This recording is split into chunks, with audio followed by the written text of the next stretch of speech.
Greetings all, BWS2K here again with another episode of the Mythicals. This one's called Sticks and Stones and Mortals because I said that last time and I thought, hey, that's pretty catchy, so we're using that as the title. And I also said that we were going to get into more of the Mythical Game Master Emulator portion, so let's hop over and take a look at that real quick. There's a lot of words here, and as always, it's prompt based, so none of this is set in stone. But the basic idea, if you're unfamiliar with Mythic Game Master Emulator, is there's a process you go through to set up and then inspire scenes, and there's also a way to ask questions, yes/no questions of an oracle. It's called an oracle, but you're asking the dice, basically. And I had two kind of ideas, this green one and this blue one. And the green one was I wanted to give Scott a sort of B-plot role to kind of interject into our action scenes moving forward, because he was inflicted with trauma, not just stress, but trauma from that blinding flash. And so that's going to be with him in the manual. In the book, it says that even though the stress part goes away, the trauma lasts until the end of an act, and we haven't really divided things up in terms of acts, but this is sort of going to be his arc, I think, for at least a couple episodes or a couple sessions, or I shouldn't say sessions, scenes, really, episodes. And so I kind of wanted to visit that. So that was kind of something that I knew that I wanted to do, and I didn't need so much reliance on Mythic to like inspire something there, but you basically set up some lists, and I won't go through the whole thing because I don't know how much of it I can share without, I can't share everything about how Mythic works, right? That's an entirely separate video. So for our purposes, what I had proposed was that hours after being blinded by Moonstone, Scott is laying in recovery at the mansion, and Piotr has brought him there. And so this is more of a transition scene centered on healing, but there isn't really any rolling going on. So it's not a true transition scene in that sense. And so I had in my mind, maybe he's going to have some dreams or some memories, or we could even have some cameos show up. As usual, I don't really have a firm definition of what I want until we start shooting. And so I rolled to see if that scene would be altered in any way, because that's a thing that can happen. But in this case, it was not. So then playing out the scene, I had a little write-up over here, which I will read. Actually, I'll read it in a minute, but I'm not even tying myself necessarily to that. That was just my first kind of pass at how to set things up. But for the other crew, for Carol, Ben, and Natasha, I put vehicle question mark. Yeah, I throw down a lot of notes, and then it all just kind of comes together as I'm playing. And I enjoy that. I know some people don't like that, but I enjoy to just discover the story as we're going through and see what happens and see what I think is cool. So for them, I relied a little bit more on the Mythic GME, same kind of lists, some ideas for threads, possible threads. So like these are things that we may cover or may happen in terms of plot threads or stories. Apprehend the inmates of the raft from the breakout. That was kind of how the whole thing started, right? Addressing Scott's injury as its own thread, because that is a relevant thread. Exploring specifically Carol's possible new powers, only because I had mentioned last time, her powers have fluctuated wildly throughout her history, and this might be an opportunity for that to happen. But, in amongst that, it could be others changing as well. Growing as a team, whatever that means. Maybe it doesn't always have to be an action scene, right? So it could be them playing another poker game, could be them playing baseball. That's a classic X-Men team building exercise, or it could even be like montages, like sharing a bit about themselves around a campfire, the proverbial campfire, so to speak. And then the last thread is repairing the mini helicarrier that crashed. And then the note to not forget about the engine that Ben threw at Moonstone that went kind of careening through the roof and landed somewhere. So those are all like possible things that I can see inspiring or being selected to be more fleshed out as we go, right? So I did ask a fate question. This is the oracle. I said, are the trio fighting some raft inmates? And then because they're yes/no questions, I find it helpful to come up with my no condition before I roll. So in this case, if not, then I would use someone from the Civil War book, one of the villains from the Civil War books. But it rolled with just the answer yes. And so last time I had said mortals, and so I went through, and again, like last time, I picked 4 villains that I've never used before. Actually, I may have used Razor Fist before, now that I'm saying it. I think I might have used him with the Carnage symbiote. But the other 3 I definitely haven't used.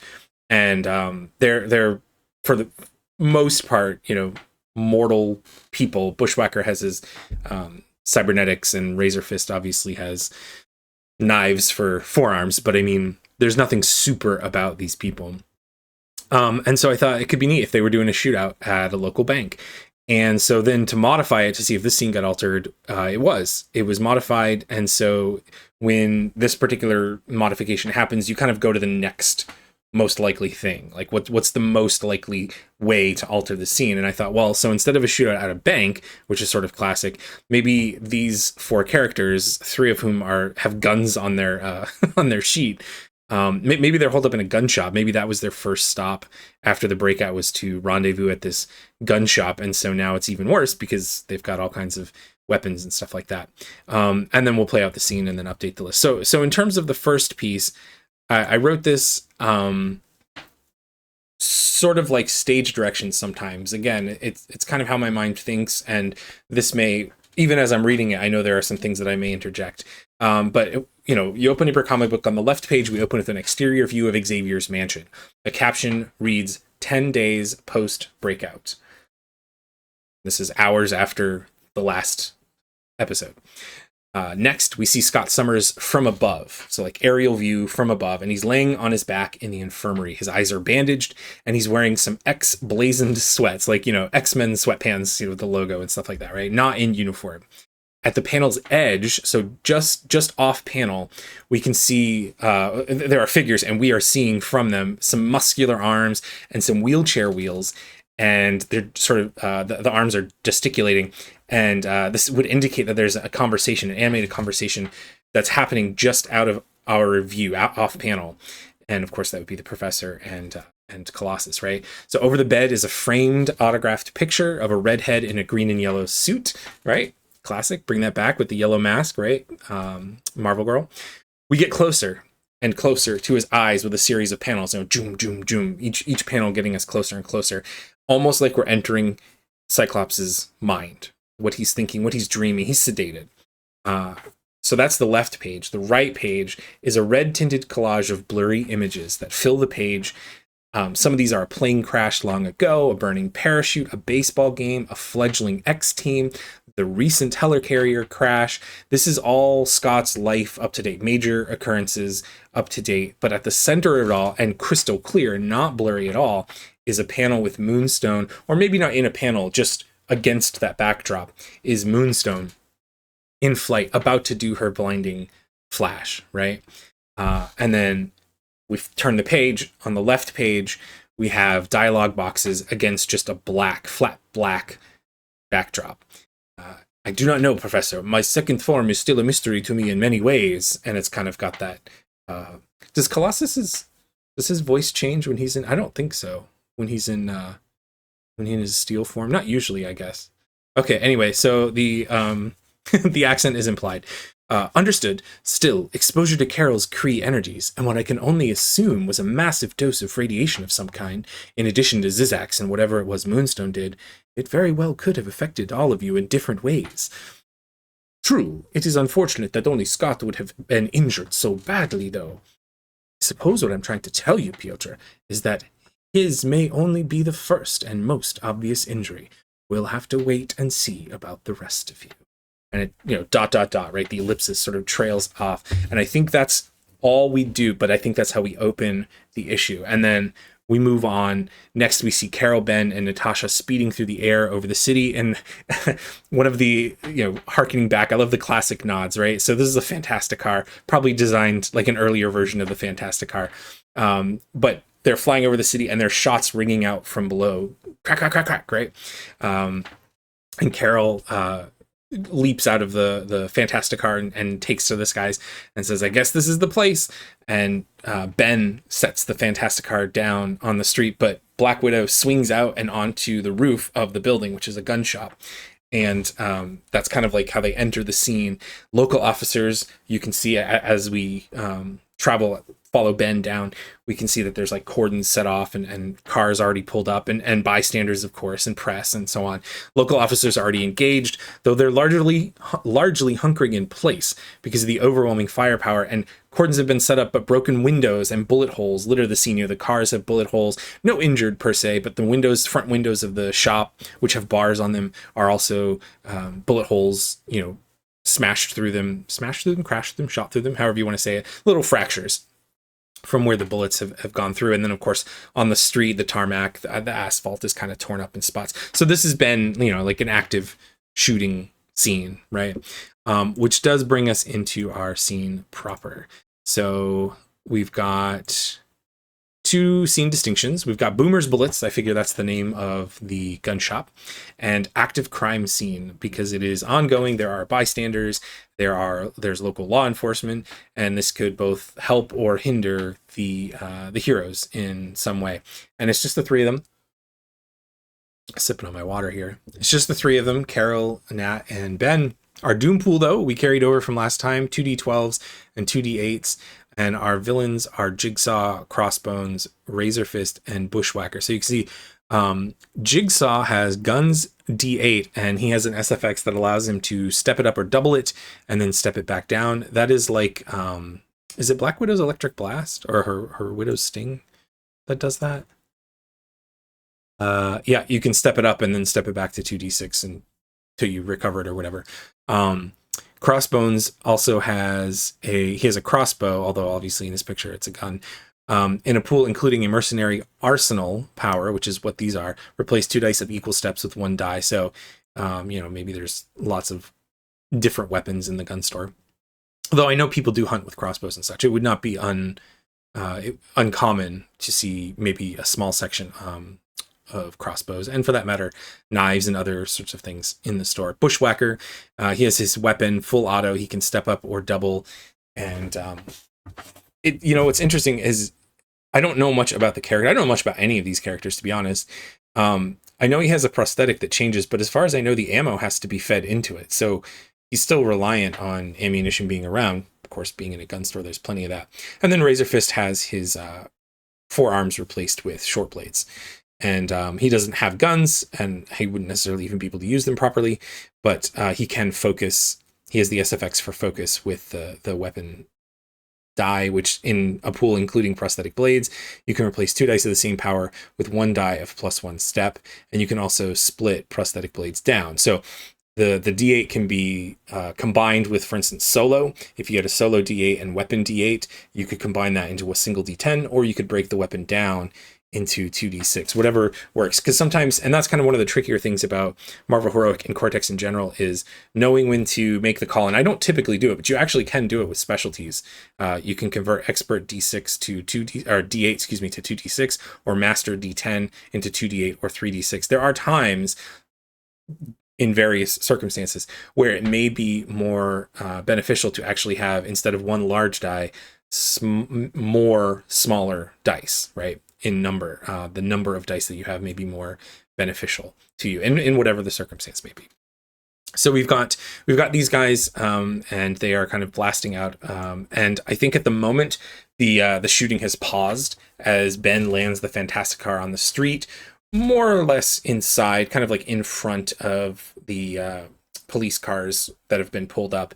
And, he's not afraid of bullets, so he would kind of do that fairly calmly. And probably the Fantastic Car is more or less bulletproof, but sort of taking that protective measure. And as he lands, Carol comes down and lands next to him, and they start to, get the intel, so to speak, from the officers there. But of course, Natasha is on the roof, and I think the way to do it is to have Natasha kind of have Carol and Ben start talking to the officers, and they there's some back and forth, how long have you been there, who all's inside, and then maybe Carol says something, well, we've got somebody on the inside too, and there's kind of that side eye, and then we see Natasha, and of course there's going to be a vent, because why would there not be a vent in comics? You got to have vents. So I think she's crawling through a vent, and we pick up with the criminals inside, and loaded with guns, right? Like bullet, what do they call them? Bandoliers, No, I don't think that's the right word. But anyway, just strips of bullets, laying everywhere. Of course, casings laying everywhere, or shells from all different kinds of things. And I think maybe, even though she is like this stealthy person, maybe Jigsaw, he's a crime master and he's been through this before. And so I think he's going to say something like, if there's two out front, that means there's more somewhere else. And he's going to point at Razor Fist and be like, what's Razor Fist's real name? Let's look at his card. Douglas. And he's going to point to Doug and he's going to be like, Doug, or maybe he just calls him Scott. Scott? Last name Scott? No, that's a bit confusing for our story. We have too many Scotts. We'll call him Doug. Jigsaw's going to be like, Doug, check the back. And of course, it's easy enough. Finally, something he can do. Can't shoot his knives at the front windows. So he kind of walks off into the back room. And in my mind, I'm picturing this building as, there's a large front area where all of the merchandise is, but then there's going to be a back area. There's going to be at least one safe and sort of a loading, area, like a garage door off the back and that sort of thing. So there are back rooms to this facility, and that's where Razor Fist is headed. And he's going to, I think we'll have Black Widow go first, but I think the encounter is going to be between Black Widow and Razor Fist and the other three and the other two, at least initially. So he's going to be going back there, find nothing, and then turn around. And as he turns around, there's Widow right there. But of course, this is, we got to be stealthy, right? We got to be quiet. So does she say anything? Maybe she just says boo. Yeah, I like it. She just says boo. And she is going to, for her role, so she wants to take him out, or at least silence him. The blast might make noise, I feel like. So this might be more of a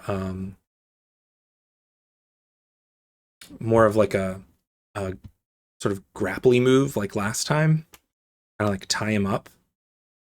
Or no, I think in order to like maximize her physical force, I think she's gonna maybe as he's walking, the swing line just right in front of him, to the wall right in front of him, and he turns around and she says boo, and then she pulls herself forward with like her knee up and just like crack, knee right to the chin. Yeah, I like that a lot, actually. Let's do that. So that's a solo move. So that's 1d10. And natural leader, Russian super spy, 1d8, obviously. This is probably enhanced reflexes. And I think we might use focus. We'll come back to it in a second. Swing line, 1d8. Actually, let's do that. Let's do it right away. Let's replace the d8 swing line and the d8 reflexes with the d10. And then acrobatics master.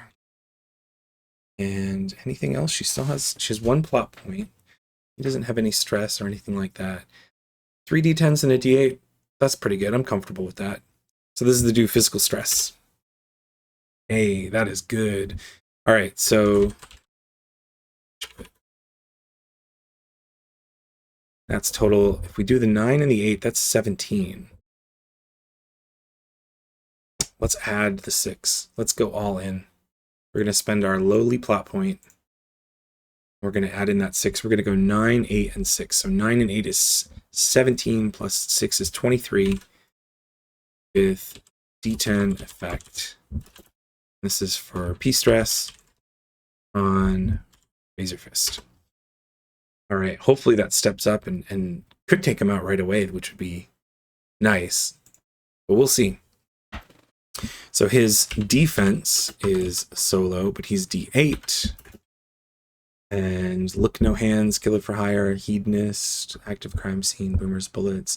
Maybe he could try to cut the swing line. So the look no hands might actually be helping him. Let's do that. Maybe he has a chance at foiling the attack. Not so much a counterattack, but just like foiling the attack. The weapon, he's going to be holding his hands up, I think. Well, no, he's kind of being caught. Off guard here. No, if I'm gonna describe that he's using look no hands as a D8, I got to use weapon as D8. And do I want to increase, do I want to use those as D10s? Yeah. So I'm going to use his focus for the solo, or excuse me, for the look no hands and the weapon D8s to become 1d10. And then acrobatic expert, combat master, 1d10. And an else special. So the question here is he going to be one-shotted? I think the answer is yes. He did roll a 1. Black Widow does not have a plot point. She cannot take care of that. It goes to the table. And I'm not sure anybody else really wants to buy that opportunity either. So his total is a 9, and that's the best he can do. Which means, oops, D4 effect. So 23 compared to 9 is definitely a double heroic success, which means he is taken out. Boom, right off the bat.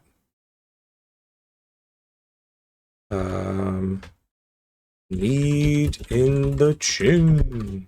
Lamb. Whoops. So he's gone. He's out cold. Super stealthy Natasha. I feel like this fits with my sort of goal for this, because I didn't want it to be all about, we had the last couple sessions were like cool energy constructs and energy powers, and I wanted this one to be visceral. And so I wanted to make sure that Black Widow got in a good, like, physical, a punch or a backflip or a jump kick or something. So I'm really happy with that. Sometimes, I could have thrown some Doom dice in there to try to help out Razor Fist, but we got 3 other baddies, and she's doing her thing, and, just kind of go with it. We know the good guys are going to win in the end anyways, right? It's Marvel Comics. Okay, so that's Miss Marvel. And I don't know if I want to have... Maybe while that happens, we switch to out front, and Carol and Ben are now walking towards the front door, sort of hands up, like looking for a peaceful resolution, and that's not good enough. And Jigsaw's like, all right, boys, take them out. And they all just open fire. So I'm thinking,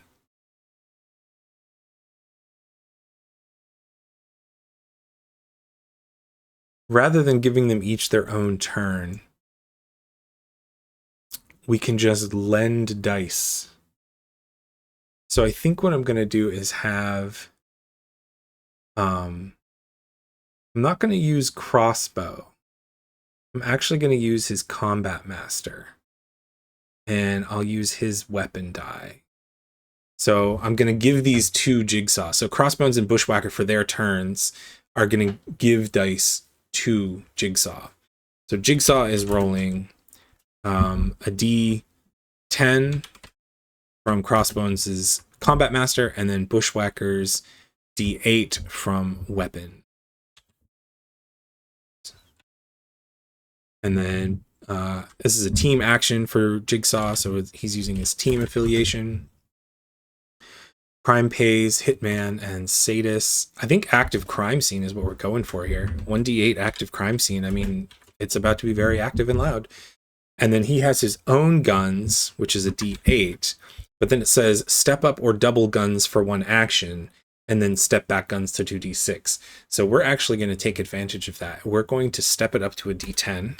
And let's make sure I'm going to put this right on top of it as a reminder.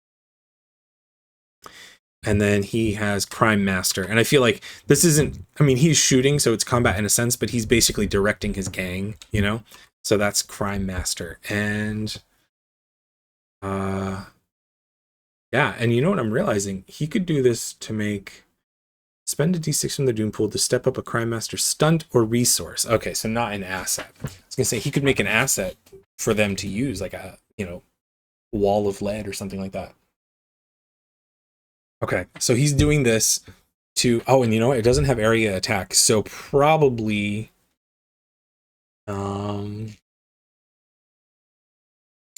probably against Carol, since Thing is unlikely to be an obvious target. Yeah, I don't think bullets are going to matter to him. So even if he's getting hit, it's Carol that may get hurt. Oh, that's spicy. All right, so we have 10 and a 9. That's 19, but those are the D10s. Oh, there's a D10 over here, though, we can use as effect die. So let's do the 10 and the 9 and the 8. I'm actually going to... The 8 is on a D8, so I will spend a Doom die.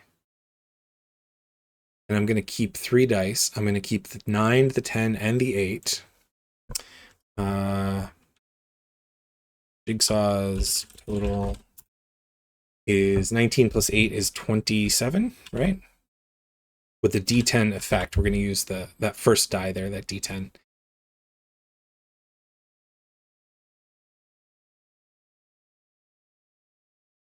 Carol.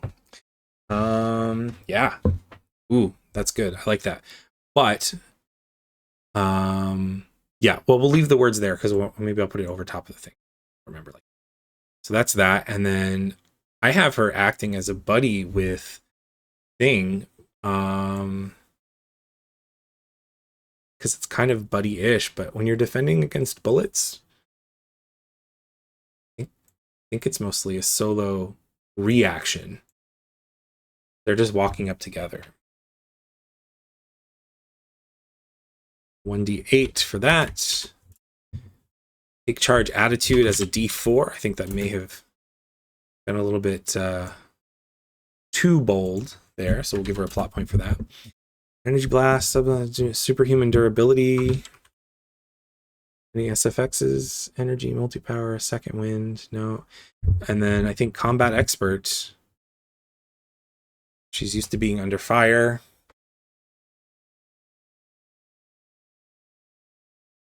Yeah. Yeah. So certainly she's going to get hit, but the question is how badly. So this is just, just this wall of lead. Jigsaw's got his guns. Bushwhacker's got his arm that fires the gun, but he's like probably firing maybe a sidearm with the other one. Crossbone has his 2 automatic weapons just going, or maybe one of them's a crossbow, and why not? And so with all of that stuff coming at Carol, that is going to be hard for her to negotiate without getting injured. So off the bat, she could do a 12, but that's going to take her out. If I do the 8 and the 4 and spend 2 plot points to add a 6, that's 18, which gives her D12. Just barely hanging on. All right, well, let's do it. I like the desperate situation.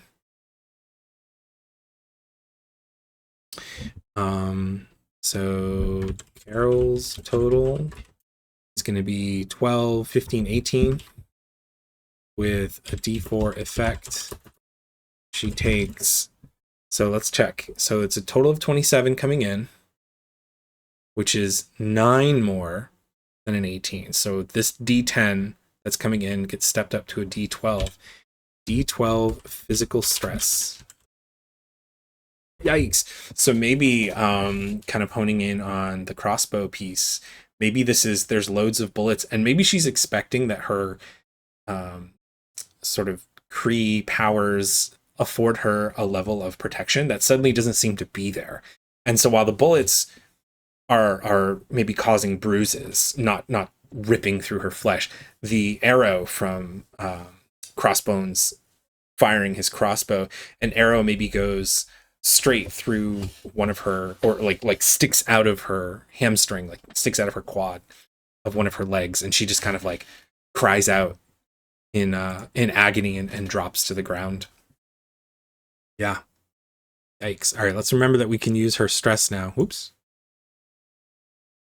Doesn't want to. Fine. My mouse, as I've talked about in previous videos, doesn't always work right. Okay, so that is a big hit on Carol right away. But that is the bad guys.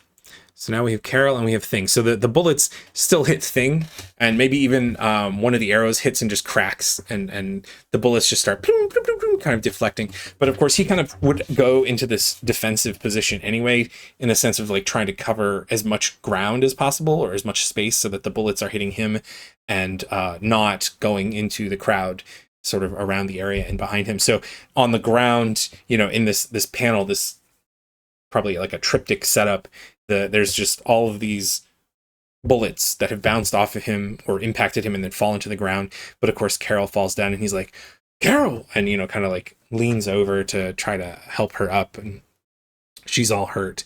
And so now the question is, those are the two left. Do we want Carol to try to do something? Or do we want Ben to try to do something? Does he want to try to help her? Or is she going to try to do a recovery action? You can do a recovery action, I think, on your own. She has superhuman stamina. However, it's not as helpful. What does Ben have for specialties? Vehicle master.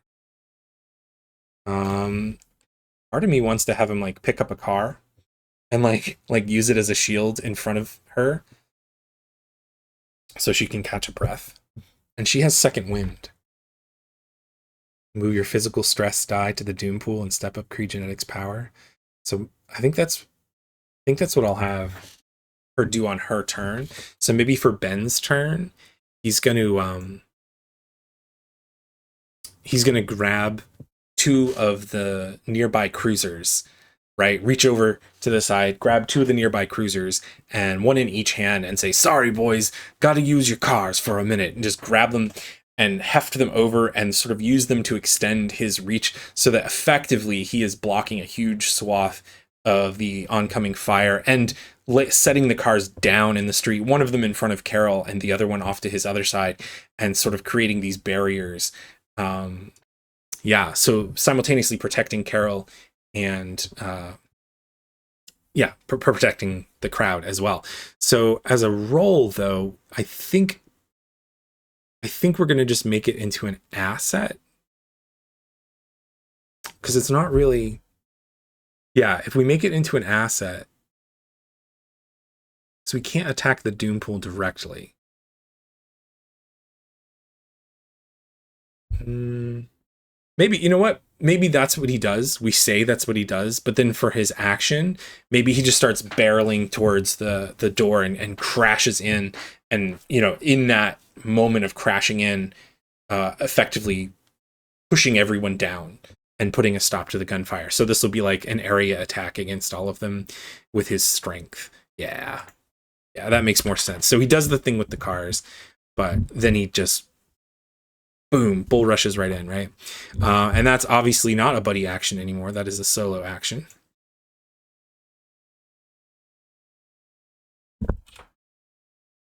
It's clobbering time. Yes, very. And we're going with godlike strength, area attack. So there's 2 extra targets. So plus 2d6. I don't know. The collateral damage almost makes me feel like I want to create a stunt.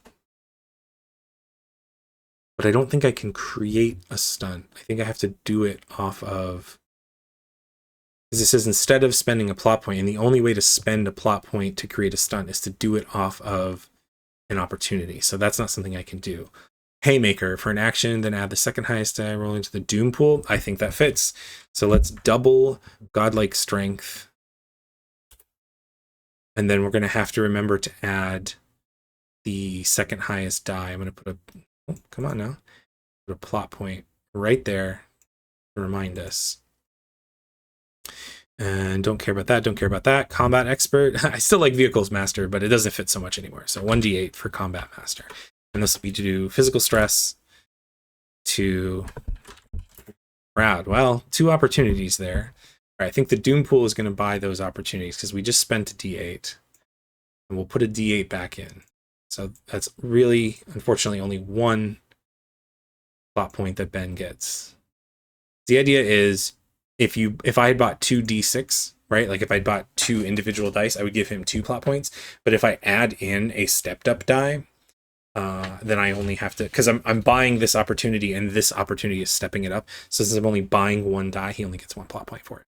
But that's okay. But now let's look. Double Haymaker, then add the second highest rolling die. So what's the second highest? It's a 10, which is of course, a D12. So the Doom Pool now has 3 D12s. Yeah, quite a chaotic scene. And then now let's figure out his total. So he's got a 12. So I can't use that 10, right? From that action. Did he die? Yeah, so I think the spirit of that is I can't use that D12 10, which is a bummer. But I can add the 12 and the 7 for a total of 19. And then do the 6 for a total of 25. And so we've used that die. So it's going to be a D6 and then two D4. So I think the D6 will be Jigsaw and 2 D4s, a D4 to each of the other ones. The hope here, of course, being that that 25 will be high enough to step it up. On criminals. Okay, let's see how they do against this massive onslaught. Jigsaw, rolling a solo, buddy, or team. I think you defend against stuff like this as a solo. I think that's what I said for Carol. So solo. Crime pays, I think we'll go as a D4. Crime does not pay, as we know. When you have... What am I going to do? I'm going to step up another D8? Sure.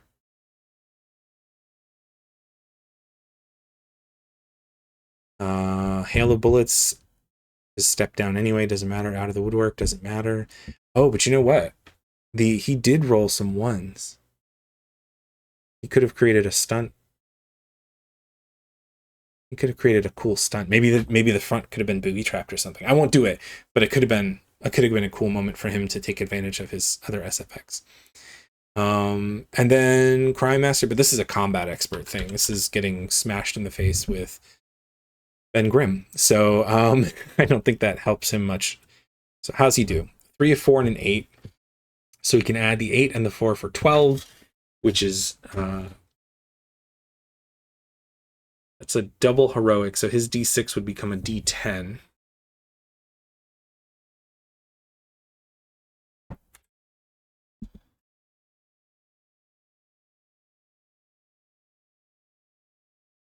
Physical. All right, I'm not going to bother to spend Doom dice on him to keep him around.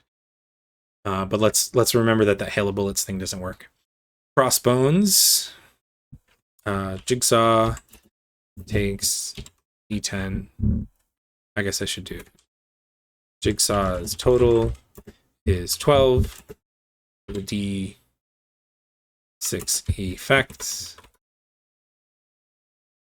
takes D10 stress. Crossbones. Solo. So he's better at solo. It's got like body armor on too. Brutal Mercenary, Musclebound, Red Skull loyalty. Brutal Mercenary. Maybe being musclebound will help him, so I'll give him a D8 for that. But his crossbow and his fighting knife don't really avail him here, and he has Combat Master D10 as well. So let's see how bad it hurts him. Ooh. Might be not too bad, because he can do a total of 16. Which is only 1 heroic success for Ben, and his incoming was D4, so now he only has D6 physical stress. That body armor really saved him.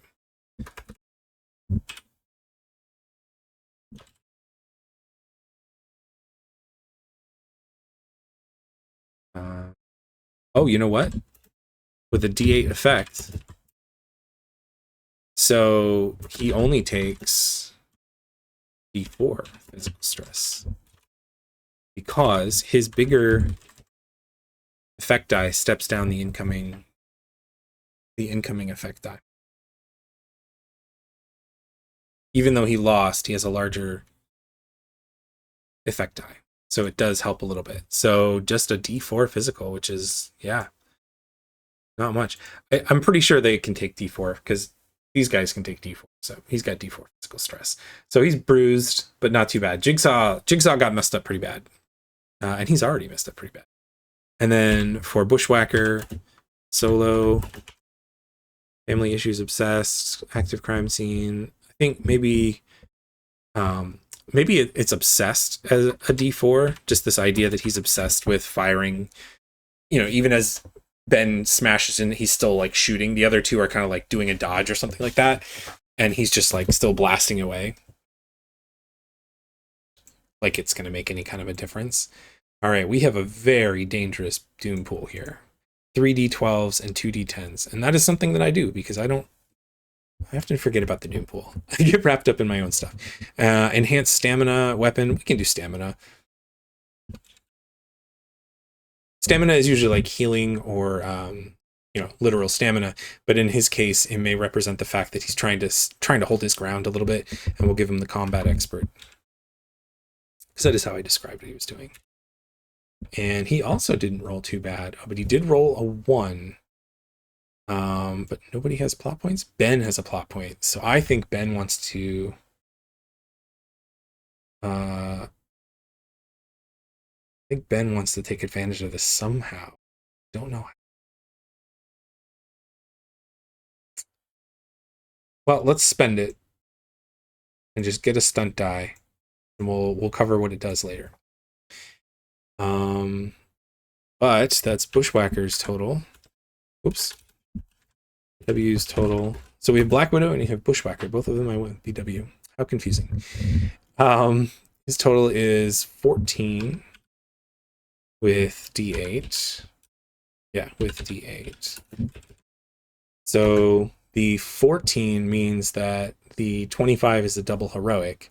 So his D4 goes up, but the D8 is going to step it back down. It's kind of a weird situation, right? Because if the D8 steps down his incoming D4, then the totals don't matter, and that doesn't feel appropriate. So I'm comparing the totals first. I'm saying the D4 gets stepped up twice, D6, D8, and then the D8 effect steps it back down. There's some order of operations funkiness going on there, but in the end, he's going to take D6 physical stress.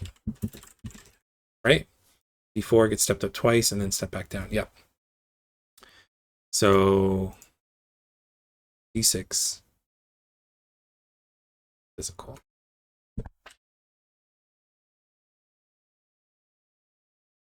All right. I think that was Ben doing his thing. And then we have Carol going next.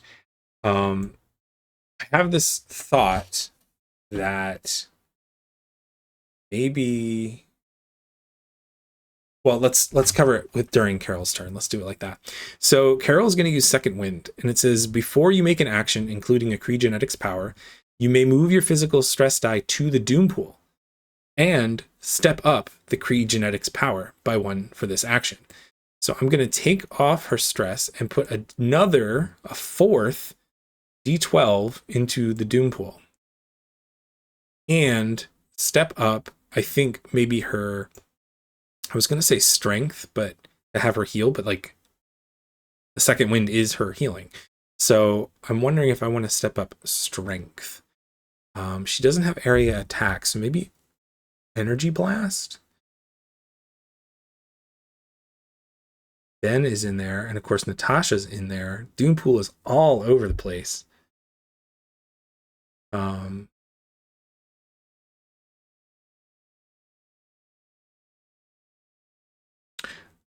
I'm going to use a sonic punch. I'm going to use a sonic punch. I'm going to go subsonic flight. I'm going to make it supersonic flight. And she's going to so she stands up, she pulls the arrow out, right? And the wound sort of heals up, kind of not instantly, not as fast as maybe Logan, but like over the course of a couple seconds, you just kind of see it close up, and maybe the blood, something about the blood isn't quite right. Maybe it's not red like it should be. Maybe there's like some orange swirly, something's still not right. Maybe she's been changed in some way she doesn't totally understand. But in so doing, she kind of like looks up, and it's that moment where it's like you're close up on her face, and she looks into the shop where this mayhem is happening, and she just takes off. And it's almost like in the Man of Steel movies, right, where they just do these 0 to like 1,000 in a split second, right? Just whoosh. And she does that, and her goal is, I think we got to target somebody. Jigsaw's the obvious target, although Carl and Crossbones are the ones who are probably still standing up. Crossbones, maybe with his armor and such, and being a combat master, is able to be on his feet sooner. So maybe she just goes straight for him. And a Sonic Punch is a shout out to Zaxter from the Cortex Discord, who was always playing Tony Stark, and it was like a staple of every game we played that he had to do a Sonic Punch at some time. And so that's what we're going to do. So she's going to specifically target Crossbones. So she's going to get to add his D4. More of a hindrance to her than anything, but 1d8. Take charge attitude. Now we'll roll that as a d8. Doesn't have any plot points though. She should do something to get plot points, huh? Maybe shut down durability to be thematic. We'll get a plot point out of that for her overload. Like she just used it all up. So D8 for take charge attitude, and then I said subsonic flight will actually be a D10. And then combat expert D8. And this is to do physical stress on Crossbones. Oh yeah, she did roll an opportunity. And I think we will have activate an opportunity to recover. So he is going to activate. So Jigsaw is going to activate, restore his hail of bullets. Activate an opportunity to recover. So we don't do a doom pool die. He's actually just going to recover his thing back. All right, so we can do Carol's total is, we can do an 8, an 8, and a 6, right? Let's use a plot point that we just got. So 8, 8, 16 plus a 6 is 22 with D8 effect towards Crossbones. And how well is his armor going to help him here? We don't know. When you have D4 physical stress, maybe you're supposed to roll it. I'm getting my cortexes confused here. I know in Cortex Prime, if you have D4 physical stress, well, in some cases it goes away, but it doesn't get, it gets used against you in the sense that you roll it. But I don't think so in Marvel Heroic. I think you have legit D4 physical stress, and that's on you, which is fine. I don't hate D4s. But he's going to roll solo 1d8. Muscle bound is what helped him last time. Maybe it'll help him this time. She doesn't have any stress anymore, so he doesn't get to add that. Crossbow, fighting knife, no. Combat master, so this is, he's basically doesn't have much of a choice. He's gonna have to take this hit, but how badly it hurts him. Do we want to throw in a doom die here? Maybe it doesn't work.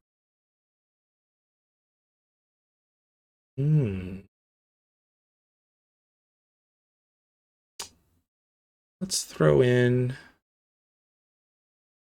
a D12 from the doom pool, just to give him a little bit of a chance. All right, so he can do a total of 14 plus 8 is 22. Oh, ho, ho, ho. So he can do a 22 with a D12 effect die. So let's do this. So 22 with D12. So check it. You have to beat the total. If the reaction roll, if the reaction total is a tie, if it's a tie, I don't think that's good enough on a reaction roll. You have to actually roll more. Like Carol's roll of 22 does not succeed. I think you have to beat it. I'm getting my cortexes confused again. I think you have to beat it. Carol's total of 22 versus his 20. Yeah, I feel fairly certain about that. That's how I'm going to go. I'm having a little bit of confusion, but that's my intuition, is that Carol did not succeed, which means crossbow has a success, which also means I'm going to spend another d12 to counterattack, and I'm going to cause d12 stress onto Carol.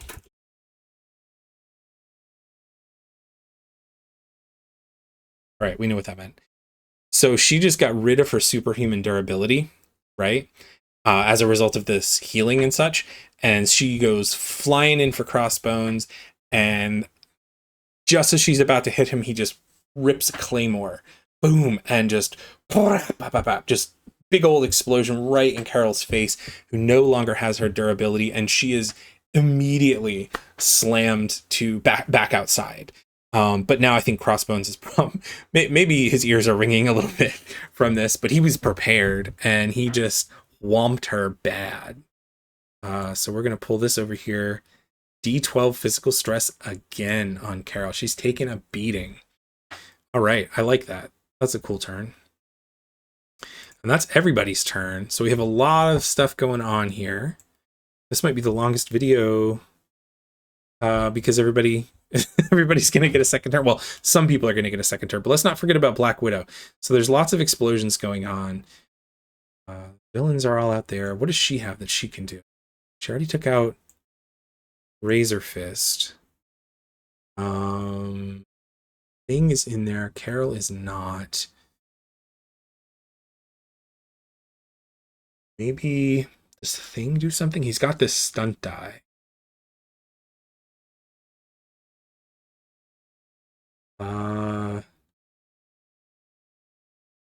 Crossbones just did the.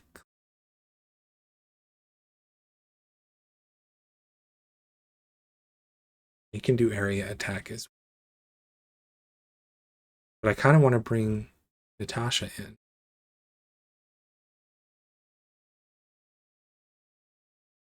No, I gotta go with. I gotta go with something for Thing. I think I'm gonna have him go next. After seeing that, he's just gonna. We'll put him over here. After seeing that, I think he's gonna. Slightly louder, slightly larger font, and maybe in italics this time. Carol, like before. And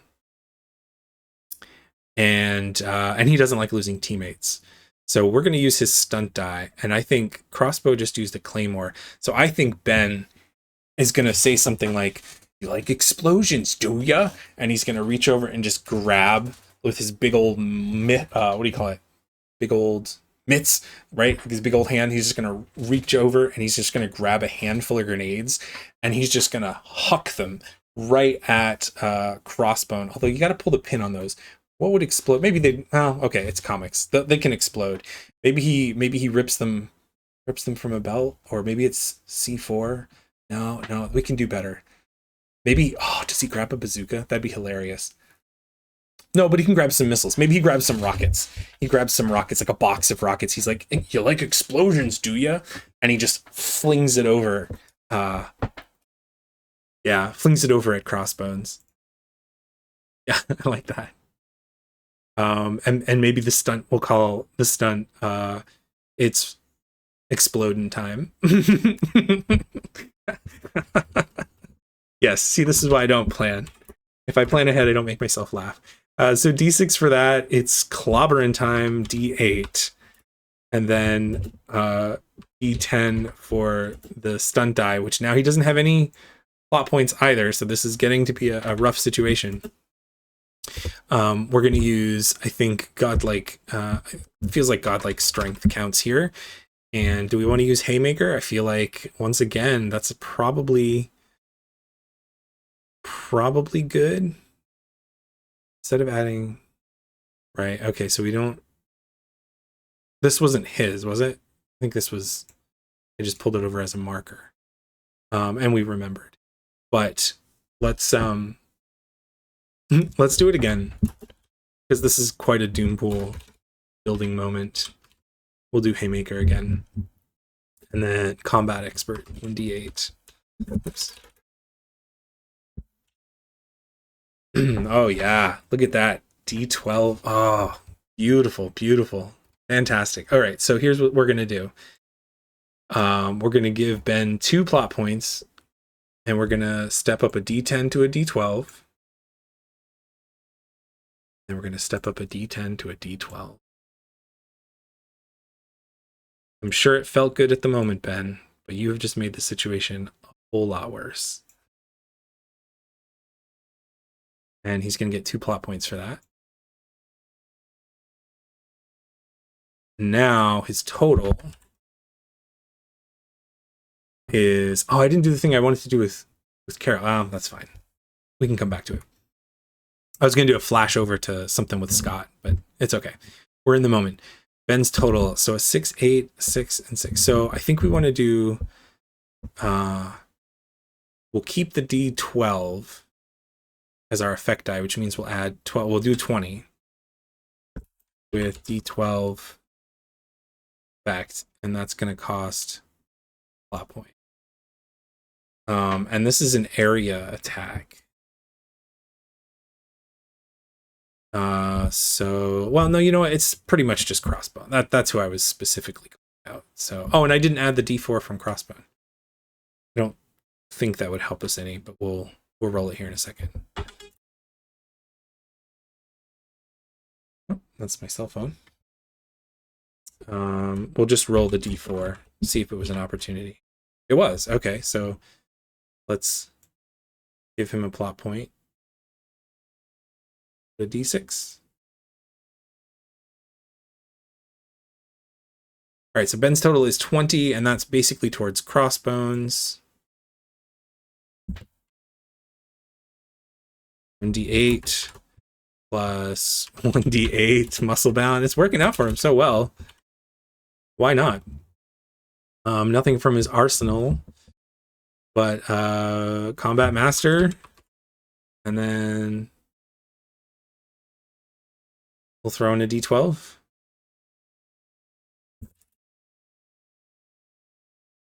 D20 is not outside of the bounds. You could get that. Oh, it's going to be tight though. We can do a 7 and a 7 for 14, and the 6 for 20. I kind of want to do that. Let's pull out a D12.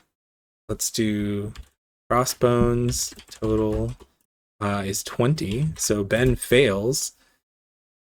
And what's his effect? So it's the 7, and the 6. So it's a D10. And I will spend the other D12.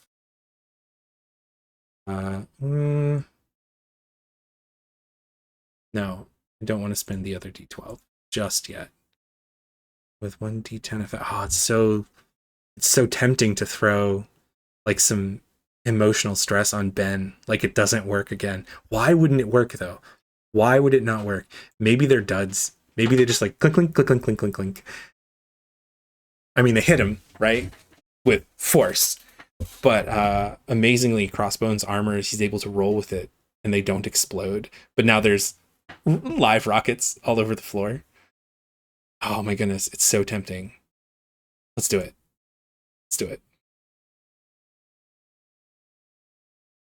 All right, so Ben now has... I need more stress. And we're going to put it as emotional, like he's embarrassed.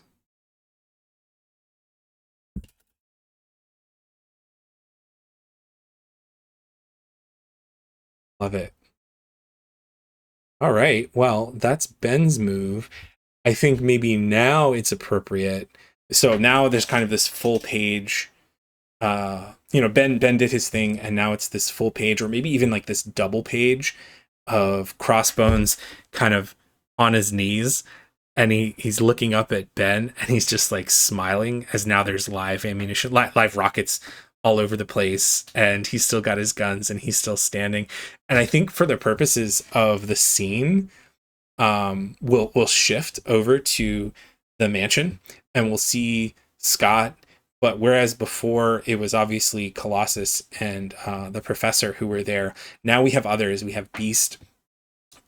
Maybe Kurt is down there as well, and there's more conversation going on, and the monitors and there's more monitors and more IVs going into Scott. Like maybe they're kind of losing him, but there's no words. It's just that picture, and again we kind of zoom in, and we see against that sort of field of red, we see more things from his life, and then there's Jean, and it's like each of the scenes, each of the sort of montage clips are fuzzy except where Jean is, and it's like throughout their history. So it's like when she's Marvel Girl and they're, you know, part of the original team, and so on and so on, and all the way up to, and then like maybe the last one is her flying off into the sun as Phoenix, because I know that's what happens in the cartoon, and I don't know, it gets retconned and pushed around,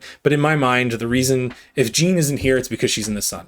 That's just like that's just how it goes, as far as like how I'm like my headcanon for what happens to Jean Grey. Why is she not always around? She's in the middle of the sun protecting the galaxy, you know, as Phoenix or whatever. I know that's not entirely accurate, but that's at least that's the last thing that Scott that we see in his sort of montage. And then we have a panel. So maybe against the backdrop of all that, right? We see the panels of him in the room, and the close up is this time on his lips, and he just says, "Gee," right at the end in the bottom right of the page, as everybody's kind of getting more crowded, and obviously his condition is worsening. I like that. Okay, that's Ben. So, gosh, this has almost become Crossbones versus like everyone here. Black Widow, please tell me you can do something. Carol is really hurt badly outside, and I think Natasha needs to come back. Is she gonna engage Crossbones though? I don't think so. I think Bushwhacker, Jigsaw, Crossbones. Maybe Crossbones. No, because see, Ben is still in there, right? And you can't really knock out Ben. Maybe he's just reeling from the moment of like the embarrassment and the concern, right? And the fear of what he's just done. So maybe now Jigsaw. Yes. Wait, which one of them? Yeah, I think what we'll do is, you know, Crossbones had that look, right? And so I think he's going to get up, and he has his two guns, and they're aimed not at Thing, but at the rockets and everything else, you know, the area, right? And Jigsaw has a grenade, and he's got that crooked smile, and Bushwhacker also is pointing at all of the different things on the shelves and everything. And there's just this moment where Ben realizes what's about to happen, and they all just open fire, and then it's just right, the whole place just goes up. And I mean, we've had other people disintegrate. This is definitely not going to be the end for them, but I think in terms of our scene, I think that's the way we have to end it. We have Scott saying Jean, and then we come back over here, and I don't think there needs to be a lot of dialogue. It's just sort of like this is how the villains are going to win, and they do it. And so this is a huge blow to the team. And I'll point out that while Natasha didn't do much, she is theoretically still in that building, which is going to go up. So I think, I think that's where we leave the scene. Yeah, let's leave I'm not using 2d12s. I use the d12 to inflict stress on Ben. Sort of thematically, I think as appropriately, I could have just spent the 2d12 to end the scene. So I'm just kind of rolling with whatever, but I think that's what we do. And I you know, given Jigsaw being a criminal mastermind and all this stuff, I tend to think these guys had a backup plan, and this maybe was their backup plan. Yeah, I like that a lot. So like the last panel we see, the last page that we see is not a mushroom cloud, obviously, but just like a huge explosion, and bullets go everywhere. And of course, Carol is out front. Ben is still in the inferno, and Natasha is nowhere to be seen. Yeah, we'll close there. We'll close there. I love it. All right. So it didn't end up being the longest video, but almost longest video. But we did get a second round in technically. But now we've got kind of a B plot going, which we're going to keep doing as we move forward. So I will wrap it up there. If I messed up anything, which I'm sure I did, if I missed something, let me know in the comments and I will put it into the description. If you have any other questions or comments that you want to make, feel free to do so.